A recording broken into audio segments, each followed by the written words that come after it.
Magandang gabi mga kababayan. Shout out sa ating lahat nating mga uh, nanonood sa ating YouTube channel TV. Sa salamat sa inyo nga nag-subscribe, no. Salamat sa inyong pag-react sa aking YouTube, no. So dito tayo mga kababayan sa gabi na ngayon, magre-react tayo.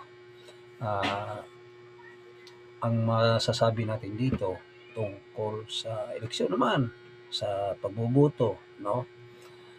Ulitin ko, magandang gabi sa lahat sa ating mga saan mang sulok tayo ng mundo ay tayo po ay nagiging masaya tayo, no? Mga kababayan ay tayo po ay magiging masaya sa bawat isa. So dito,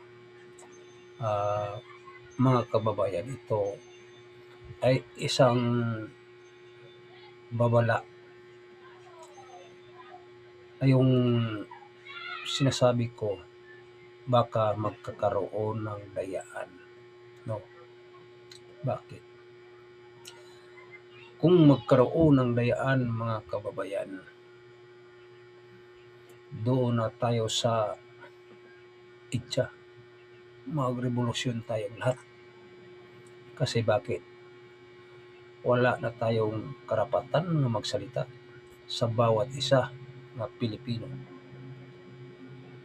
Ang namumuno ngayon ay isang diktador. Wala na tayong freedom of speech.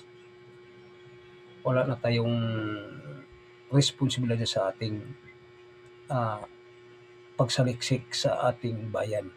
Kung ano ang kamalian na dinaranas ngayon sa bayan, no. So ito ay nagpabala sa mga tao nga malamang may daya. So